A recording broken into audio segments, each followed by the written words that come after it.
Hey YouTube, Cookies12360 back again with another airsoft gun review. This time I'm going to be doing it on the AGM L96G. This gun has 470 FPS and with 20 gram, and it just hurts like crap. This gun is made of ABS plastic internally and externally, which scratches up fairly easy on fences and other stuff. It's fairly easy to keep clean. You just need to put some oil on it and just every now and then just clean out the barrel of your gun. The gun has metal weights inside of it, which makes the gun heavy. Well, it weighs about 8 or 9 pounds, but still.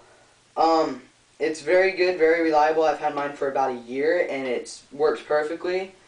I've had about maybe 5 to 7 airsoft wars with this thing, and both times all the time I just dominated with accuracy and prestige. And so, I mean, it just worked really well.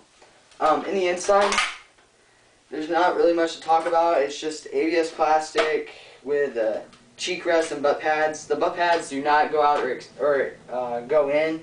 They just basically just stay the same way. The Allen wrench that you had should go with whatever it is.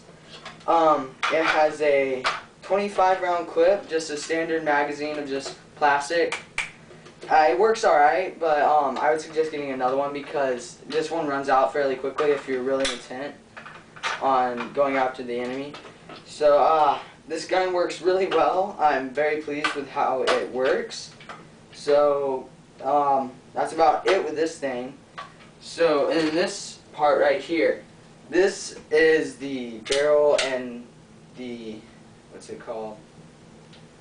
I'm just going to call it the cocking mechanism for right now. Don't judge me. So this is the cocking mechanism. You have your bolt action, and you have your screws that keep the bolt action, and then you also have the trigger and everything else. The trigger guard is on the body of the gun. So I have a BSA 4x12x50 scope. It's very clear. It works really well. It's good enough for me. I'm not one of those big airsofters that puts $100 scopes on their rifles. I'm the type of guy that puts $500 scopes. No, I'm joking. This scope was only $50, so it works really well. Every now and then, the bolts will start getting stuck, and it'll start sounding kind of like that. I mean, it just doesn't sound good. That could just be the seal in the gun, but I put some Hops 9 down in the barrel and also on the bolt for a quieter bolt and easier to release. And it's been working fairly well. I just need to do it again because it rubs off after about a month or so. This gun does have 470 FPS with 20 gram, but I used 25 King Arms Platinum Series, which work really well. They're just a little slick with the oil that they put on it, so sometimes 2 or 3 bullets will go in here and jam up the gun. But it came with an unjamming rod, so I can fix that. So that's really not much of a big deal. This gun has rails on it, obviously, so I can put a scope. It's hard to aim without the scope, but it's a lot easier with the scope. I would suggest high rail mounts instead of low rail mounts like what I got. I just went for the cheapest one, and I regret that because I was already spending a lot of money on this with shipping, handling, and all that other stuff. So I would suggest getting high rail mounts so you can see, because it's hard to see like this, because if you, let's see if I can do that. Hold up. Yeah, because like this, I have to press my cheek into the gun to be able to see clearly out of the scope. This gun works really great. I'm impressed for its price range, which was like 80 bucks, and then with tax, shipping, and handling.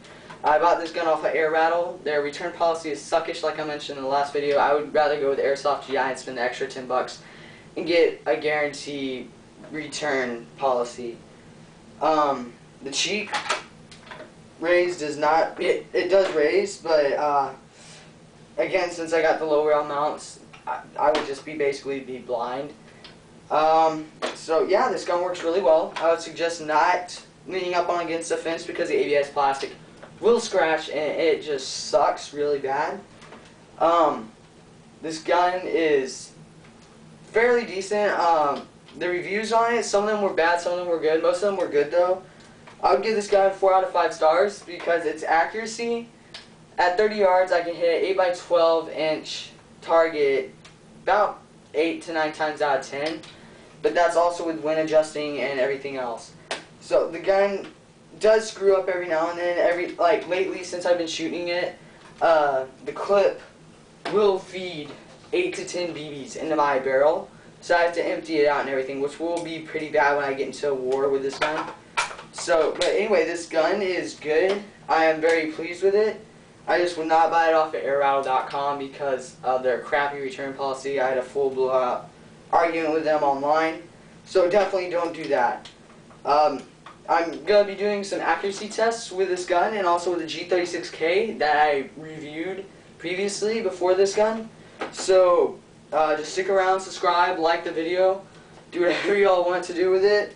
Just be good and be safe out there with all these bad guns, because I shot my friend and he went to his mom and started crying because he was 3 years old. No, I'm joking again. But sorry, that was lame, my bad. But anyway, this gun's great. Just stay tuned. I'm going to be doing more videos, and hopefully I'm going to be getting a better camera because my camera does suck, which is why the video is all fuzzy. So don't judge me again. So just rate, comment, subscribe. I probably already said that. So thanks for your time.